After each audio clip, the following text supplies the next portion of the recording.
So I'm unmuted here. Oh my goodness. You can hear me. Oh, Yay, we figured it out. the gods have spoken. Jesus. Okay. Great. Well, now I can send a request to join on my phone. So let me try that. See if that Yeah. works. Oh my goodness. That was crazy. I was in here being all technical, working through every little knob on my laptop. I know. So I'm trying to join on my phone, but I don't know if you see a request for me to join or if you can send Okay. it to me. Let me check. Okay, so I'm in my Instagram now. I'm under the notifications. I don't have a notification yet from you to join. So I'll just wait for it to pop up. All right. Well, And I will I'm try that in the background while it works, and then we'll just have a conversation in the meantime. Yeah. So, oh my gosh, well that was a crazy start. Well, it's happening to a lot of people these days with Mars in some kind of planet and sign. I don't know. I can't In keep the up with all these microwave, as they zodiacs. say. Well, Jeez. Well, actually, it's Mercury Retrograde. So, duh. yeah. Yeah. Well, I'm glad that you can hear me. I'm glad that we can have a conversation. Yes. And thanks everyone for joining in here. I'm super excited to do this with y'all. Yes, for sure. So, you were chatting with them while I was trying to figure this out. What did you Yes. tell them? Did you tell them about yourself? A little bit, but I was telling you a little bit about what we have coming up. So about the event that we're doing later in April, Yes. why we're having this conversation today, and helping people understand how they can work with the subconscious part of their mind, how they can clear some of the blocks that they have. You and I, we both do a lot of different kinds of modalities or healing modalities with our clients, and so it's interesting to see how some of our journeys overlap and some of the techniques that we use overlap. Spiritual Blacksmith and I last night, we were chatting and realized she does something very similar to what I do as a hypnotherapist or hypnosis. I'm not a therapist, but I'm a hypnotist, but it's very similar to what people call hypnotherapy. So why don't you tell us a little bit about the modality you do through theta healing? I thought that was very interesting. Yeah. So, theta healing is similar. I loved how we had that talk yesterday. Theta healing is a modality that we heal through belief systems. And so, with theta healing, we believe that people house belief systems that are faulty on one of four levels, either on a soul level, on a DNA level, on a past life level, on a core level. And so, depending on where the belief system is housed, we go in, we remove that belief system, we replace it with one that's in the person's best and highest good to support them where they're in their life now. And then we make sure that there are feelings that are there to hold that belief system in place, and everything gets reset. So we'll typically even test the client with muscle testing, and you will notice that instantaneously they are able to shift that belief system. So it's a matter of working from a theta wavelength. And so I know you mentioned when you put people into a hypnotic state, you put them also into one of those states, right? Exactly. Yes. So, I think it's important for people to understand a little bit of the science behind why these things work. So first off, what's so cool about hypnosis and theta healing and working with the subconscious mind is, from my perspective, what I've been taught is that your subconscious mind doesn't understand the difference between imagination and reality. So it means that when you're in that perfectly receptive state of hypnosis, you will accept everything as literal truth. So as healers, we will give input into the subconscious mind. We will reframe, rewire, give new mind associations to the things that people are struggling with. And in that moment, the subconscious mind has no filter. It has no blockage. It will just accept that as literal truth. And so when we talk about the different brainwave frequencies, right now, in this moment, we're talking, we're in the beta brainwave state, we're fully alert, we're fully awake, and the conscious mind is very active. And the second people start to close down their eyes, take a deep breath, and start to connect with their breathing and slowing down the mind, they tap in what it's called the alpha brainwave state. And that's where hypnosis actually can start. You don't have to go super deep to get the benefits of hypnosis. But then also, as we go along and the client that we're working with relaxes even more, they tap into what's known as the theta brainwave state, which that's the state that you work in. And then you can also go down all the way down to a delta brainwave state. So hypnosis, in my book, it's any state that's between being awake and being asleep, because you're not fully asleep when you're doing hypnosis. And I think a lot of people have that misconception that they're in some kind of that they're unconscious, and they actually quite the opposite, because you're going to be fully present with your mind. Your mind is hyper concentrating on those new suggestions while your body is relaxing. The only difference is that the conscious mind is no longer there to block the suggestions. And so, why the reason why most people have these challenges is because we're blocking our own healing. The conscious mind is taking up so much space, and people are living from their headspace, the brain, and not really diving into the deep part of them, the soul self. And so that's what's so exciting about doing this work also. Oh, wow. I've never, I don't think so. I don't think I've ever been hypnotized. Is it scary for people? Do people freak out about it? So actually, everyone is hypnotized on a daily basis, because if you think about it, when you're driving a car, or you're going from A to Z, and sometimes you look back and you don't always remember, oh, how do I get there? You don't remember because your mind was drifting away. You were daydreaming in some space. Yeah. And the same is also like when people watch movies, their mind just drift away. And it's a form of hypnosis, because you're again, the mind is relaxing, so the brainwave frequencies are being lowered. Now, it's a very unhelpful state of hypnosis, because when you're in that state, you can really take advantage of inserting some really positive things into the subconscious mind. So I always tell my clients it's super important to be conscious of the things that you watch or listen to while you're going to sleep, because as you tap into the lower brainwave frequencies, you become more receptive to suggestions.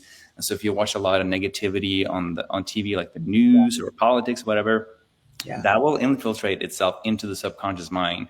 And so take advantage of that opportunity. It's like you're going into a state of hypnosis naturally every time you go to sleep. So why don't you just listen to something that's actually positive or meaningful to you? So I think some things like that are very helpful. Oh, wow. Yeah. What do you think about with the theta healing? Last night you talked a little bit about how you're helping people, or you talked about the different levels that the trauma is residing in, like the spiritual body, the physical body. Talk a little bit about that, because I thought that was super interesting.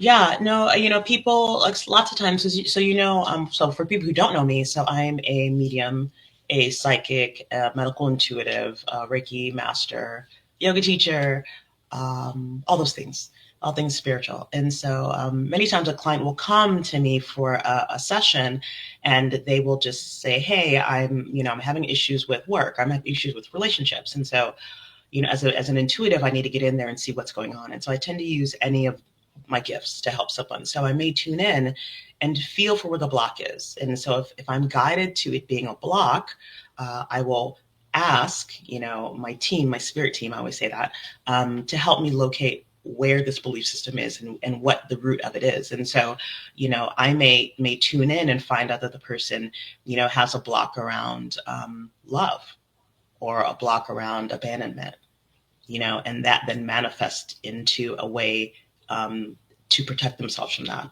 And so an example that I always give is if somebody comes to me saying that they have an issue with working, and their career just hasn't gone where it needs to go. They're going job to job, and they're just paycheck to paycheck, and it's not, not fulfilling for them. I may go in and I may notice that they actually have a belief system around money, a belief system around the fact that money's not safe. And that could have stemmed from the fact that when they were young in their mother's womb, they experienced arguing between their parents about money, right? And it could be because dad was an alcoholic, or mom was doing this. And so all that child knows is whenever this word money is said, there's an argument, there's anger, there's fear, it's not safe. And so what they do is they have a belief system around that not being safe in the back of their mind, right? And so as they grow up, their brain, I always tell people, your brain's job is to keep your body safe on the earth plane, right? That's what it does. It sends out signals and things to make things beat and breathe and to keep you safe.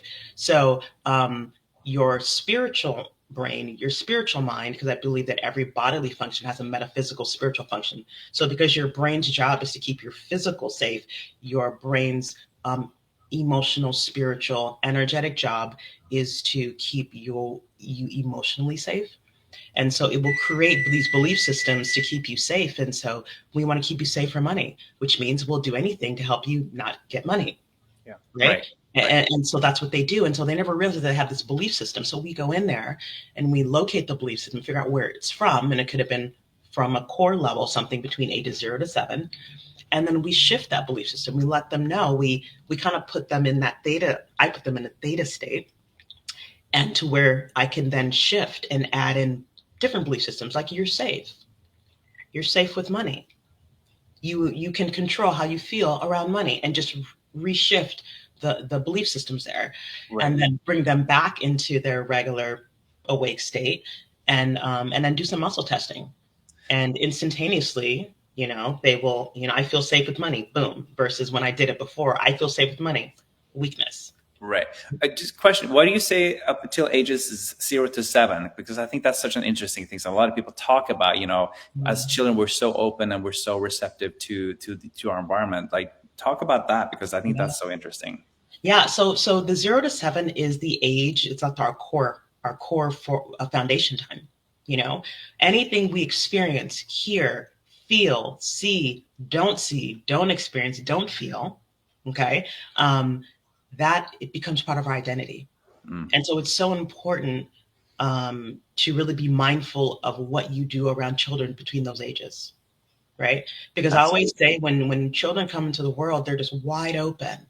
Yeah, exactly. And they live in that a lower brainwave frequency. They're not really in beta brainwave state. They're in alpha brainwave state most of the time. Right. That's why they're so imaginative. They have these crazy imaginations, and we should encourage that. And but also, like, when I'm a dad, and my kid, he's not 15, but when he was younger, I was so thankful that I knew about that concept. And so every night, I would read to him positive things, and I would give him affirmations to make him feel good about himself. Because when I was a kid, I was the very different story. I was born a nervous Nelly and super anxious the whole time. I was like, I don't want my child to experience life like that. So if there's anything I can do to help him instill a little bit of confidence, just through affirmations, and that's something we can do every single day of our lives too, as adults also. When you do go to bed, hold your hand on your heart and your stomach and close your eyes and give yourself things to say, like, I am safe, I love myself, I am protected, I am abundant, all these things that you want to experience. Because like you said, when you change the belief on a subconscious level, the brain, this is what I love hypnosis. This is what I love about hypnosis. So if you think about it, the subconscious, the mind has two parts. It has the subconscious part of the mind, which is the most powerful part of the mind. It's the emotional part of the mind. And then you have the conscious mind, which most people think that's where you make decisions. But the conscious mind is just a slave to the subconscious mind. It's just following directions to what the subconscious believes, because the two parts of the mind are linked. But because the conscious mind is so much weaker, when people try to make a change or, go on a diet or lose weight, they read a book, they think, oh yeah, if I do it this way using willpower, and they always end up going back to square zero, and where there's like no changes happening, because you have an inner conflict. There's this inner tug of war, if you will, where the two parts of the mind are going in opposite directions. What's so cool about hypnosis is that we take those two parts and then we align them and have them come together so they're on the same page. Now that you have a new subconscious belief about what's actually possible for you, the brain is now starting to look for evidence to support that new positive belief in your external environment. So now you're more attracted to healthy people, healthy relationship, healthy love, opportunities to make more money. You it's like you get this new GPS coordinate where you're just automatically going for things that actually feel good for you, that's actually supporting your journey to success. So it's important to dispel the myths that, like, oh, you just lack willpower. Like, you don't want to use willpower at all when you do this kind of stuff. Yeah, it's funny. I love how you said that about what the brain goes out and looks for, because I tell people things like that all the time. I say, your brain biologically doesn't feel pain. Right. It doesn't have pain receptors, right? So if we know that your body physically mirrors things metaphysically, your brain cannot process, your mind cannot process emotions. It doesn't have the ability. So if you ask someone, do I love him? Your brain is like, love. Last time we experienced love, okay, you were 17 and he pulled your hair. Oh, you loved someone when they were, your brain looks for situations that you said you love someone, and it goes back to that as the gauge. So if your experiences in the past have never been good, your brain always goes back to that as a definition, because it needs to find some way to define, because it cannot define it on its own.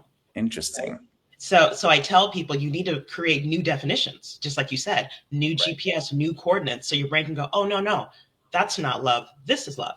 That's not. Yeah. And it begins to shift, and it starts looking for new things, and it will find the new things, because again, you need safety and to feel good. So it's like, how can I feel good in this situation? Let me find things that support the version that I'm trying to create.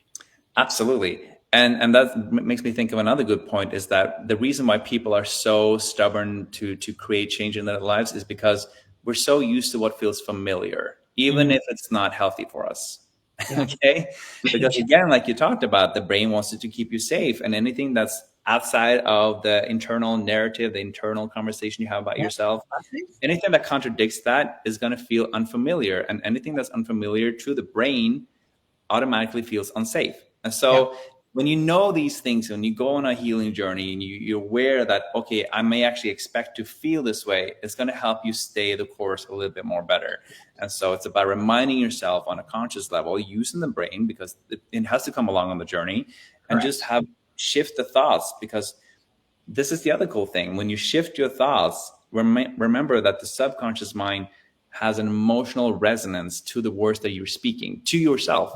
Mm-hmm. And so I remember when I was, maybe 17, 18, when I bumped into Reiki, of all things, and mediumship and all things spirituality.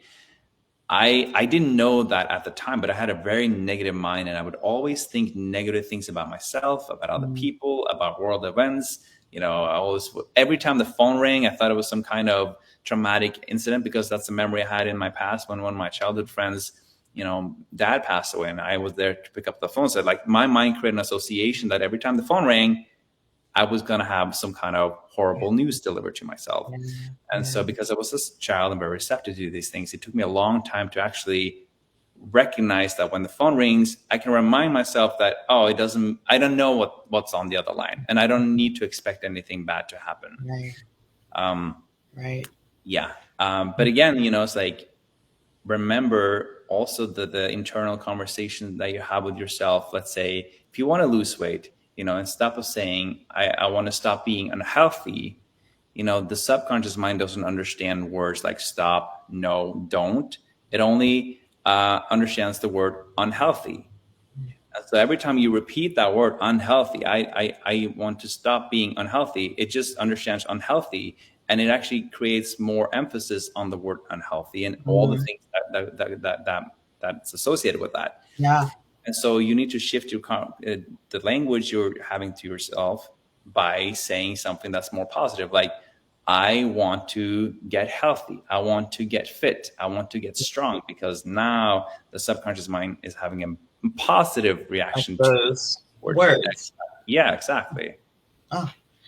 You mentioned a little bit ago when you had stumbled upon Reiki and all things spiritual. And just so you guys know, viewers, we're going to be doing some live readings in a little while.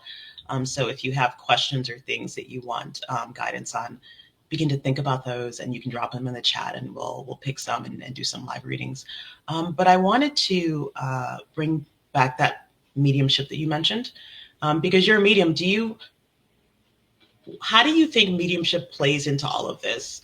Because I know when we were talking the other day, you asked me a question that was similar to this, and I was saying how sometimes I'm with a client doing a reading, and one of the gifts that I've noticed that have developed for me over the last few years, and I will just say this too, regarding gifts developing, like your gifts develop constantly. So just because you start one way doesn't mean your gifts are going to stay that way. So the past couple of years, this thing has started happening where I'm doing a reading with someone, and spirit gives me an age for that person.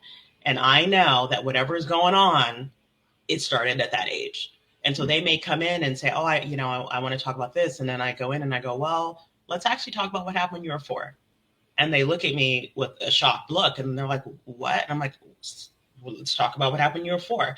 They're not even aware of it. And we have to talk through. And sure enough, as we unpeel the layers of that onion, something around 4 happened to them. And it doesn't have to be traumatic in the way that we think, but it was something that a 4-year-old experienced that shifted the way they thought and believed about life at the time, which then they built their whole entire life on moving forward.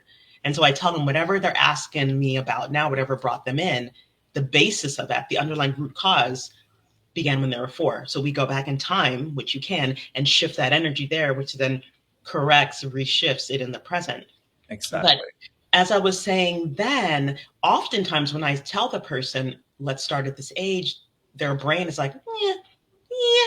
I'm entering a period of, yeah. Where does it go now? Like, unsafe. Some WD-40 on that brain. Right. It's like, whoa. And honestly, lots of times mediumship comes in now. Yeah. Their loved one will step in. Yes. A loved one. And it will be a loved one that's familiar to them, or a loved one that knew something about that. But typically it's someone who's familiar to them. And I just noticed that. I was like, wow, that's interesting. And I feel like it's that fear of this is not safe. Their loved one comes in to give them a little bit of safety in that moment. Mm. Like, I'm here. It's okay, brain. Here's something familiar in the face of this unfamiliar thing. And it allows the brain to just open up a little bit and information can start flowing. So you're a medium as well. Do you use your mediumship more than your hypnosis to help people, or what type of mediumship do you do? Like what, because sure. Everyone's skills are different. Yeah. So, I say, like, I do 2 different things. I do hypnosis and I help people overcome emotional blocks and barriers. And then I do mediumship, but a lot of times it overlaps, right? Mm-hmm. So I think I want to say, like, when I work with my clients through a hypnosis healing modality, I pick up on a lot of things that's going on with their mind psychically. Okay. So I just want, for everyone listening, there's a difference between being a psychic and a medium. When you're psychic, you perceive information about someone in front of you or the world. And when you're a medium, you receive messages from spirit into the mind. Not every psychic is a medium, but every medium is a psychic. And so when I work with my clients, I also connect with, their guides and, my guides, and they will give me impressions of what that client needs. So again, when I work with the client and we help the client relax and enter a lower brainwave state, the same happens for me too. I go into some kind of trance state where I just receive messages of what I feel that client needs to hear, where it's coming from. It could be the spirit guides. It could be their loved ones in spirit. It could just be me psychically also picking up on it. But so, like, it's, and I don't really question that in the moment. But when I do mediumship readings, I focus only on their loved ones in spirit through evidential messages and details and things like that. And I think it's interesting that when we help people heal and help clear the blocks that's in their mind, they become more receptive to becoming or having a clearer connection to the spirit world themselves. Mm-hmm. You call it God, spirit, universe, doesn't really matter to me, but it allows you to receive that divine guidance and help, because we need that. I wouldn't be where I am in my life today if I hadn't relied on the trust and faith in a higher power, honestly. 100%. I feel the same. And it's funny because I catch myself being so mired into the matrix, is what I call it, to where I don't listen. Right. And if I don't listen, they'll be like, they'll get me. And I'm like, oh, my bad. And so it'll be through a friend or someone, because it's funny. My spirit team knows that I'm hard-headed and I'm stubborn. Oh, really? What's Aries. Your star sign now? I'm Aries. I'm also an Aries. Look at that. I feel you're paid. Okay. So here we are. Aries season. So we are stubborn. We are the baby of the zodiac. We are the first one. We come in. We're like children. Children want what they want. They don't understand. No, they just zero patience. Zero. None. So my spirit team will typically, because they know who I am, I have about 4 or 5 friends that I know when they speak to me about something, I'm just need to listen. And so they'll typically have one of them say, hey, have you done this? And I'm like, oh, dang, I haven't done that, or when I travel out of the country, I am able to hear better, believe it or not. And I don't know, I think it's because when I'm here in the US, I'm so mired into what I do. I'm in my car, I am on my email, and I have things to do. So I'm in automatic zone. But when I'm outside the country in a place I don't know, I don't speak the language, I can't default to my everyday because my everyday means nothing there. And so Right. I'm open and I'm relying because I feel vulnerable. Yes. Then I'm all of a sudden I can hear the whisper of their of my name on the wind. I love that. When they say turn left, oh, and all of a sudden I do that, and then I'm meeting someone and we're having a great conversation. But when I'm in the States, I'm just always, I got this to do, I got that to do.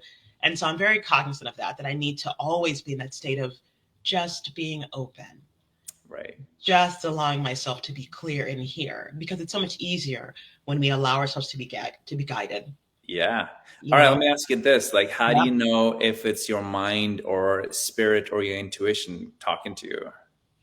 Mm, that's a good question because, like I said a moment ago, I'm pretty stubborn and I think I'm right all the time, even when I'm so. So that was something I struggled with a lot when I first stepped into my gifts, and so my spirit team, they know me beyond all knowledge, and so what they would do to help me with that is when they would give me guidance and I didn't trust it, they would send it to me within 24 to 48 hours through another person. Oh, interesting. Literally, someone would say something, and I'm like, dang, I just had that thought. Okay. Yeah. And And it you got to can the confirm. point where I began to trust more and understand what that feels like from them. It's softer, it's not intrusive, Mm-hmm. it's a soft drop in. Yeah. It's almost too easy. That's why I don't trust it. I'm like, ooh, that just Right. came in. So I don't trust it. That's them. And so it's funny, the other day I did an Instagram post, and the question that I posted was, are you choosing from a place of clarity or compulsion? Mm-hmm. And I feel like this is kind of goes to that. I feel like Absolutely. when it's when you're choosing from compulsion, which means you're choosing out of repetition, out of just old habits, that's when you're not really being clear.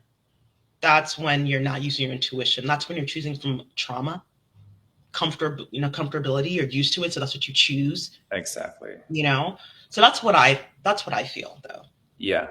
And to add to that, because I think it's so beautiful how you explain that, when you think of it as if it's your intuition, it's just that inner knowing. It doesn't come with a lot of, stories and thoughts. It's just very clear, and you just know it. Yeah. But with trauma, if you're listening to like triggers or traumas, a lot of times it comes with stories. And so if you start to think about it a lot, it's most likely just your trauma. And we're all living in such a cerebral society, and it's so easy for us to get into that state of the brain. But yeah, again, it's just like slowing down and taking deep breaths and just truly listen to your heart is really what's going to help you understand the difference. And it is important to understand the difference, because you don't want to make choices based off old familiar traumatic patterns. Yeah. Those never really lead anywhere, and people are like, okay, I'm back to where I started again, because they're repeating the pattern. Right. Right. So And speaking of repeating patterns, you guys, if you have questions for us that you feel like you have a block about, you want to help push past a pattern that you're repeating, you can begin to drop them into the chat because we'll start looking. Yeah. At And these. I'm looking on my phone here. So I have two devices. So I see Yeah. Megan here for Okay, good. yourself.ca. She said, I had a 3-hour hypnosis session before, but it didn't work on the issues I had went in for. Mm, Why is that? And that's a good question. I also get that question quite a bit sometimes from my clients. They tried hypnosis before, but didn't really work. It could just be that the person hypnotizing you didn't fully understand what your needs were. It could be that there are many different layers to the root issue. And we talked about this too, like sometimes people come to see us for a particular issue, like they want to lose weight or they want to stop smoking or whatever. But we find that there's so much commonality between why the root cause for all things. And lack of self-worth, lack of believing that they're worthy of having something that is healthy for them. There's also the whole concept about, every belief that we have, whether it's negative or positive, serves some kind of purpose. And so it's about uncovering what is the purpose. Why am I holding on to that belief? For someone who has vices or addictions, and I don't like to call them addictions necessarily, but compulsive habit, thoughts and feelings, it's there to protect you in some kind of way, like you talked about in the beginning. Right. The brain is trying to come up and make sense and create a sense of safety around a narrative. And so we can create these stories within our own mind, and somehow they serve a purpose to either protect us from changing. But again, the subconscious mind doesn't understand what's healthy for you. It just knows what's actually good for you. And again, the subconscious mind wants you to feel healthy, wants you to feel good and protected, but it doesn't always understand what the right tool is, if you will. Right. I know. It's funny when you say that. I often have to remind myself that my brain is just trying to keep me safe, and she's doing the best she can. And it allows me to have more patience with her when she flips out. I'm like, okay, sweetie, you're just trying to keep me safe. I got this. Yeah. I got this. Exactly. I got this. So if you see more comments, let me know. I see screens here. Oh, someone's got a question. So it says, I led a breathwork class 2 days ago, and I feel like we sort of opened a portal through it. What is spirit trying to let me know with this feeling? So we can both feel into that and see what we have for Mr. Daniel SD. All right, Daniel. Hey, Daniel. Let me just feel into that a bit. So the immediate sense I get, Daniel, is that like you're creating this collective and you have people vibrating on a similar frequency coming together to create harmony, a sense of community. And it's almost like you feel like you're opening up a space for people to be themselves and really connect with their own true self. And I think in that moment, there's like going to be a lot of relief for people because they're releasing shame, they're releasing things that used to hold them back, especially in a vulnerable environment like that workshop. And so what that does, it starts to, I think really it elevates people's minds because now they're on a higher frequency of actually that's closer to their true soul self versus living in their trauma or living in their past. And so when they see one person changing in the dynamic, we have to remember that every person in a group or circle, their frequency is going to affect the other people's vibration in that circle. So when one person changes, it's automatically going to change the people around you too. And so I think that something to be just conscious of also in your day-to-day life, in the circle, the friends that you're with, the people that you hang out with, you're going to be affected by other people's vibration. And so it may feel like a portal, may feel like an opening, may feel like you just like the whole vibration is increasing and being elevated. And in some ways that's a portal. And the change starts with you as an individual. Yeah. I'll just tack on to that a little bit. As you were speaking, Jonny, and as I was tuning into Daniel's question, I kept seeing Daniel as like a sage. And so I feel like, Daniel, you're also going to be embarking upon a path of a lot of inner wisdom for yourself because you're going to be leading people. And I see that for you. And so you probably did open up that portal, but it's going to be a lot of growth for you yourself, first and foremost. Because when I'm looking at this picture, I just see you and I don't see anyone else around you. But I do see the feeling of it is all about you and growth and expansion because you're going to need this because you're going to be doing a lot for other people in the future. You're going to be leading people. They're going to be coming to you. You're going to be speaking. You're going to be guiding. You're going to be attracting a lot of people. And so in order to have this future that you want, some time needs to be set for you to really, really, really gather your resources, gather your strength, your energy, your knowledge, and your wisdom. Because I do feel like it is deep within you and you just scratched the surface. And so it's coming. And on that note, as I'm picking up also, like, Daniel, I want you to stay the course because with that, there's going to be a big change where maybe you feel like there's a lot of, not anxiety, but I feel like in my solar plexus, in my stomach area, there's like a lot of tingling sensations and there's like a lot of uncomfortability. And because there's so much expansion happening there. So remind yourself that's just a normal way to feel if you feel into that as you grow and lead more people. Trust that, it may seem bigger than what you're capable of right now, but trust me, because your purpose is to keep doing this and do more of it. And just remind yourself, if it feels uncomfortable, keep going because that's just you growing and stretching yourself. So I think that's important to be aware of, and I think a lot of people who experience that, when they change something, it feels scary, it feels unfamiliar, but stay the course. Like, I did a podcast interview the other day, and they talked about how I feel so confident talking about these things. I'm like, you know what? Yes, I feel good because I trust myself, but also there's a side of me that's fearful. I just don't have the fear drive the car. The fearful person can sit in the back seat. And they can come along with the ride, but they can't tell me where to go. And so, again, you're at this dichotomy, Daniel, where you're like, okay, do I keep pushing forward in this new direction, or do I listen to the fear and just be mindful of that fear can come along. Just don't have it lead the conversation. Yeah, most definitely. And so I'm just in case you didn't hear what I said, because I feel like the live paused for a little bit. Oh, yeah. So I don't know what part was missed, but I would just say, Daniel, that I'm just feeling that a portal was opened, and it's going to be for you to just expand your growth, because you're going to be attracting a lot of people. You're going to be attracting people. So hopefully that answered your question. All right. I have another question from Big Papa Zinc, my dear buddy Eddie. I love you. Hey, thanks for joining. He says, sometimes a meditation session can be so powerful and others are not. I can get frustrated when not impactful, and then it just goes downhill. Do you have any advice to keep all growth plus? I don't know what it says here.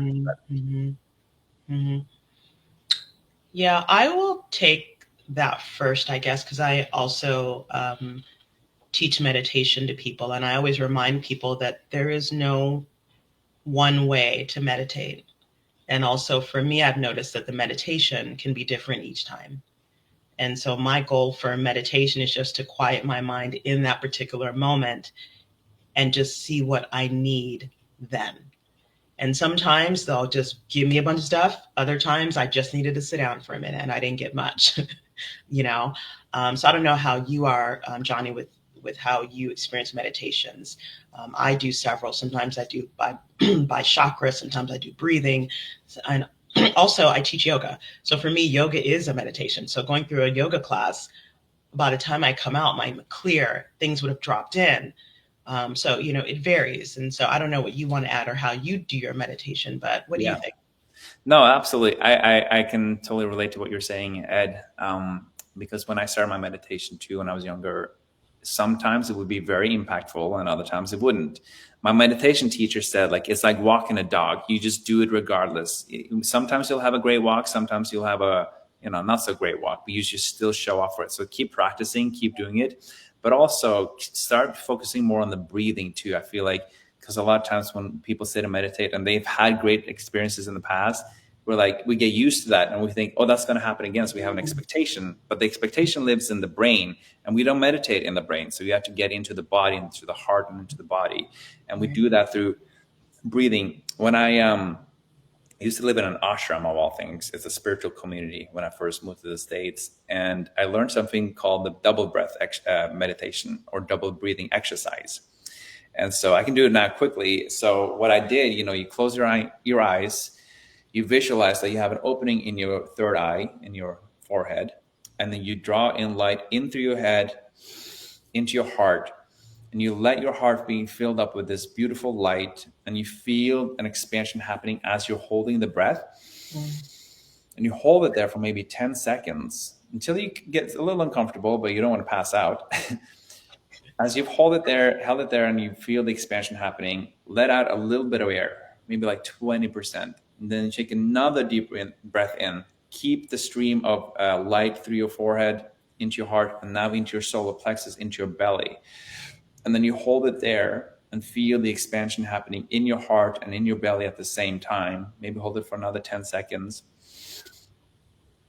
And then as you exhale, slowly send the light down to your root chakra at the bottom of your spine, up at the back of your spine, and up through your crown chakra. And then you feel the release, because sometimes you just need to circulate some of the energy. When we're busy as parents or we're working and we have so much things like you talked about, when you're in the States, you're always like, go, go, go, go, go. We get so full of impressions from the external world, and sometimes it can clog our system. Right. And so what I love to do, I do it several times throughout the day, sometimes when I'm driving with my eyes open, obviously, or I'm sitting on the couch watching TV. I do the double breathing exercise because I feel like it circulates my energy and it clears some of the junk out of my system and the debris. So I think that would help a lot, Ed. I hope you can, you can call me anytime. I'll teach you how to do it. No, that's awesome. I love that because I know a lot of people struggle with meditation. It's not easy. I mean, when I'm very left brain with what I do for a living, and so I'm always very logical, and my brain is always going, always thinking about what needs to be done now, tomorrow, next week, next year, always. And so in the beginning, I found it very hard to meditate. I try to sit there with my back straight, my hands like this, right? Thinking about it, thinking about meditating, thinking about thinking about, your brain can't process anything. So my brain's like, how do you meditate? My brain's like looking for things like, how do you meditate? How do you meditate? Yeah. And it just didn't work for me. So I just gave up on it. I gave up on it. And then I rediscovered it years ago and, became certified and realized that it really is, your breath really takes you to that place. Yeah. It moves the energy. Nerve. It just shifts and clears and relaxes and opens, And so lots of times I tell people, just breathe. Legitimately just breathe. And also just like our body, we talked about a little while ago, has these metaphysical functions. Your lungs are where you take in air, nourishes your body. Yeah. But on a metaphysical level, it's where you feel worthiness. Right. And a lot of us breathe shallowly. Mm-hmm. So whenever you're not trusting yourself, pause, take a deep breath. And what you're telling your energetic body is you are worthy to be here. Yeah. You're worthy of clarity. You're worthy of whatever it is that you feel that you're lacking, and reset your energy. And that probably will clear your mind as well and get you back to where you need to be. Yes. 2 things on that, if I may. So a lot of times people think they shouldn't have any thoughts when they're meditating, and that's near impossible. Mm-hmm. I like to think of your brain as a train station, and every single thought that you have is a train that's passing by. Just let the trains pass by. Don't jump onto them, because it's okay. In the beginning, I would have a plethora of thoughts running through my brain as I was meditating. And I just learned to not just be distracted by it. Let them pass. Also, though, when you're sitting and meditating and you feel into your heart and you kind of surrender into your own soul. And so you're faced with who you are. For some people, that can be uncomfortable. So just trust that you're safe. Remind yourself, I am safe. I trust myself. And then feel that expansion happening in the heart. And in most cases, you'll actually be able to let go of some emotional junk that's in the mind also. So just another tip to think about. Well, no, actually don't think about it. Just do it. Feel about it. How people feel about it. What do you feel about it? And also too, even shifting your words. So instead of asking someone sometimes, instead of saying, oh, what do you think about that? What do you feel about that? Yeah. And just taking it out of your brain into your heart and your solar plexus. Yeah. No, I love that. Tricking our brain. So we have about 10 more minutes. We'll wait for other questions to come through. Also, in case you guys didn't hear in the beginning, we have an event coming up here in San Diego next month, about a month away, April 26th. We're going to be doing a workshop on clearing these blocks that we just talked about. So we're going to be experiencing some hypnosis, some healing, a little bit of sound healing, and it's just a good chat about all of that stuff. So I think it'll be great to help you clear through your blocks. It's going to be, like I said, April the 26th from 1 to 3 p.m. here in San Diego. It only costs $60, but if you sign up with a friend, you get a $5 discount, both of you. So, so hopefully we see you there. The sign-up deadline will be a few days before, so you got time to think about it. And if you look on both of our Instagrams, there should be a post about it as well, and also on both of our websites as well. So you could check there for more information. Else? It'll be a good event, and people will get to experience hypnosis firsthand. Yeah. A lot of times people are a little fearful of hypnosis because they don't fully understand it, and they see in the stage hypnosis shows where people quack like chickens and things like that, and we're not going to do any of that. So it's going to be completely safe. It give you that little taste of hypnosis and the power that the subconscious mind can do for you when you work with it and stop fighting it, and you start to recalibrating it, realigning the 2 parts of the mind so that they're on the same page.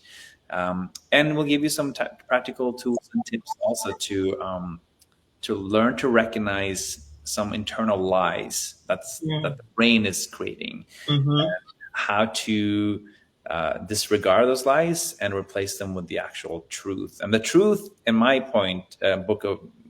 in my book, if you will, is that, the soul part of ourself wants to feel love, it wants to feel abundance, and it wants to feel success. And the only thing that's standing in the way of all those things happening is ourselves. It's our own brain doing that. So I think it'll be very powerful, and you get to be in a community of other people, a small intimate group where you get to hear other people's experiences as well, and they can cheer you on. They'll be your cheerleaders, and I'm very excited to do it. Yeah, I'm excited as well. So you have that coming up. Any other events you have coming up? I know for me, in May is the deadline to sign up for the retreat this summer. So we're going to be doing a retreat in Cambodia and Bali, guys, July 3rd through the 13th. It will be amazing. We're going to be in Cambodia visiting the Angkor Wat temples. We'll be in Bali doing some island hopping, some meditation, some yoga, some spiritual healing, of course. So it should be a really good time. I did it last year. I've done it a few times. And so it should be great. So I'd love to have you join. Information's on my website and on Instagram. And so you can always DM questions or email. I'd be happy to answer them for you. Yeah. That sounds amazing. I would love to go. You know what? You can go. I know. I can go. You can go. I think that's incredible. I'd love to hear more about those retreats. For me, I have, so I'm starting up later in April, about mid-April to end of April. I'm going to do mediumship development circles, and they're going to be online, and they're going to be happening every 2 weeks. And so you can find out more about that on my website, jonnytorgersen.com. Just click the events tab, and it'll be posted up there with some information. And you can just get on my newsletter, and then you get notified when that happens, or just follow me on Instagram. But it'll be a small, intimate group where people can come practice mediumship regularly, sit in the power, understanding the different clairs, and how to have a better conscious awareness of spirit. So very excited to be teaching that also. Did you tell people how we both go to the same place in England to study mediumship? No, let's talk about that and how we met. We actually met at Daniel and Eric's place at a housewarming party. Gosh, was it last year? I think April last year. I don't remember exactly when it was, but a while ago. And you came in, and I was like, oh, I want to talk to her. And I think we just sat down, and you and I was chatting for quite a while. And we realized that we've been studying with a lot of the same mediumship teachers over in the UK. We've been to the same college in the UK, college. And so that, we just had a lot of things in common. And the fact that you close by and made it easy to stay in touch and agree to do something with you, because I think you're an amazing person. I think you have beautiful energy. You know so much about, healing. And so I'm interested in learning more from you as we, explore our new connection and friendship. Same. Well, I just had a question pop in, so I'm going to see what this is about. So it says, I'm having a hard time getting beyond my random thoughts of unworthiness that affect my spiritual work sometime. Do you have any ideas on how I can overcome that? So thanks. Let's both tune in and see if we can help Maximilian with what's going on. So just tune into your energy just a bit. I can just start quickly. Megan, great question. So a lot of times, I see you're hearting up that AFC. That's cute. I get the sense of that you feel like there's something urgent happening. That you feel there's just a sense of urgency that you need to get things happening quickly. And so I think that can cause some unnecessary anxiousness for you. And where that place is coming from, maybe, like you talked about, that sense of unworthiness, and then wanting to prove yourself that, hey, I am in fact worthy. But you are, and you have to remind yourself that you are worthy of all things amazing and success. Just remind yourself to be patient with yourself, and don't be so hard on yourself. I feel like you have a tendency to be a little hard on yourself, where you can beat yourself up a little bit and make things happen faster than they're supposed to. I feel that similar to my journey, I can recognize that feeling as I'm reading your question, something that I've been going through. And just allow things to unfold when they're supposed to. As an Aries myself, I feel like I need to be in control of when it happens, and I feel like it needs to happen on my timeline, because there's a lot of healing that takes place in just allowing the process to unfold the way it's supposed to.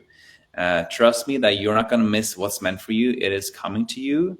It's just a matter of, do you want to receive it with peace and serenity or confusion and stress? So I feel like you have a choice by trusting into that inner knowing that what is meant for you will come to you, and you can relax with the process. You can have fun with the process, because the more fun you have in the process, the better opportunities you're going to attract. Remember, like when we do mediumship and these things, spirit wants us to have a good time because they're drawn to a higher vibration. So it's important for you to get into that space. But it's a great place of awareness. So yeah, cool. Are you picking up anything? Yeah, it's funny. As soon as I went to tune into her energy, I had like a grandmother step up, and she is so sweet. And it's like she's reminding you, she's like, So this would have been someone who's like your cheerleader. She wants to remind you, you are anything but unworthy. Like, you are the apple of her eye. You still are. And so she really just wants to hold you and support you and remind you that you are still that same person that was loved and cared over and picked over and just doted over, that she doesn't want you to forget that. She doesn't want you to forget that. And so that's what she wants to do. And she's pretty insistent on it, in a good way. But she wants to just come in and go, no. Like, no.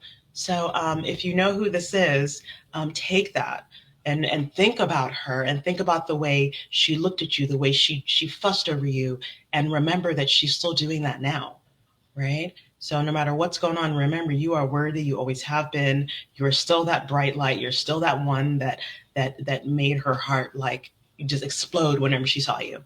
So, oh, okay, good. Thank you for the message. But yeah, so she's jumped right in. She's like, nip that. No. So yeah. And stop shaming yourself. I feel like that's a message that comes up too. Stop shaming yourself. And there's something about a folded piece of paper, and I feel like she's showing me like opening it up slowly. It's almost like she's opening up a folded paper airplane, and I just like get the feeling like it's like, study how things are happening, or study how things are working. Like, look under the hood of things, and take this time to like really process the techniques behind certain things. And it's in the details. I feel like it's important for you to study some of the details also, and enjoy that process, even though it takes time. Yeah. Well, Max, I hope that helped. I hope that helped. Yeah. So we're almost out of time. Do we have time maybe for one more reading, if anyone wants to pop one in? In other words, what have we not covered, Jonny? What did we miss today? We've covered a lot, but let's. We did. Yeah, you're welcome, my dear. You're welcome. Hi, Bree.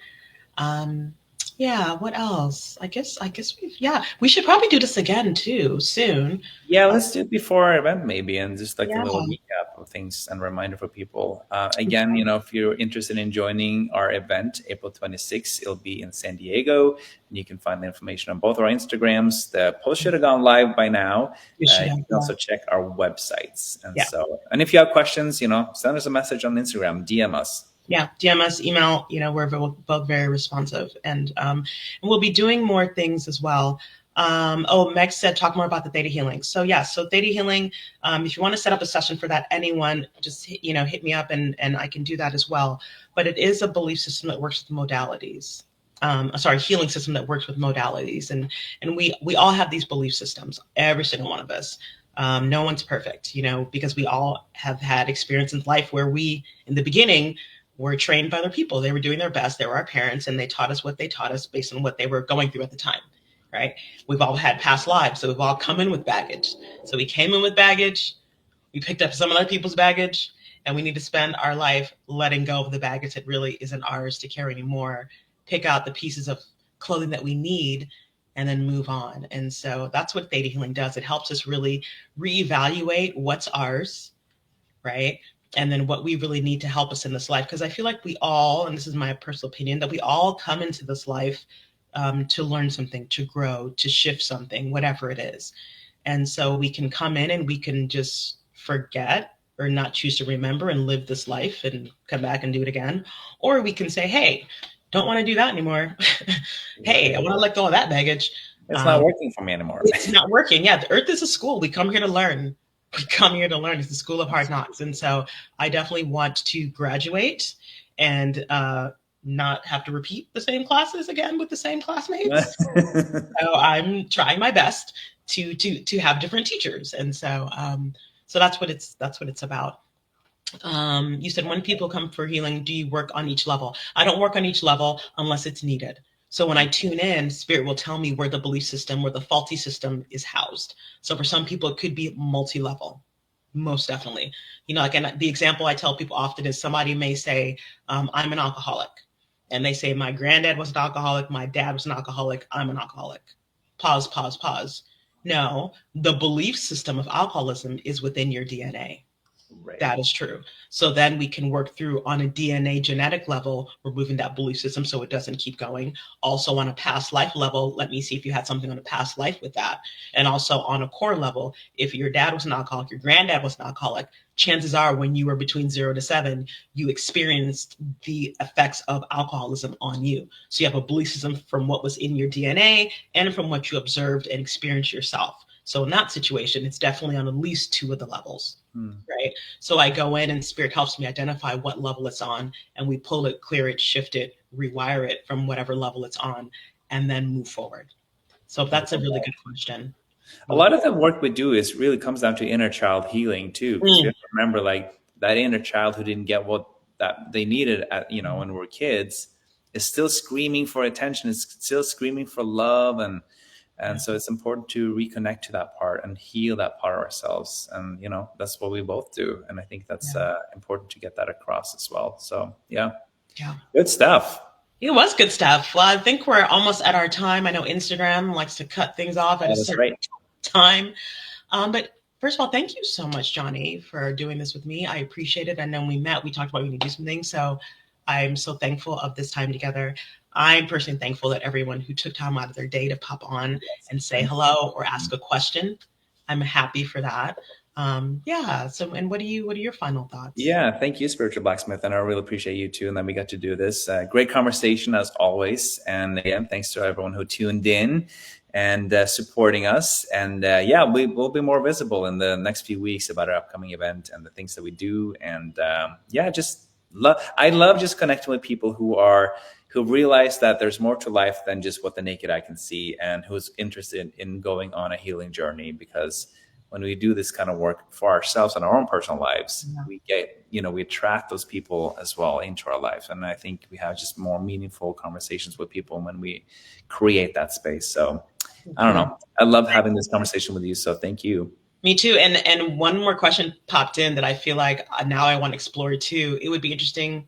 It would be an interesting subject to explore this with adopted kid paths. Ooh. We could talk about that next time, because I do believe that there is I always say that we pick our parents, our birth parents, but also with the adoptive stuff too. For sure, 100%. My kid was adopted. I adopted him when he was 6 months old, and I have a lot of experience on, like, I've thought about that a lot. Like genetically, his history from his birth parents versus my guidance through him, and then it's been very interesting, and that would be a cool topic to talk about for sure. So that'll be definitely on our topic list for next time. Cool. All right, my loves, have a blessed rest of your day, and till we meet again, hopefully we'll see you at our event next month. Again, it's on our websites, Instagrams, and you guys have a blessed day. All right, thanks everybody for tuning in. I'll see you around. Bye. Bye.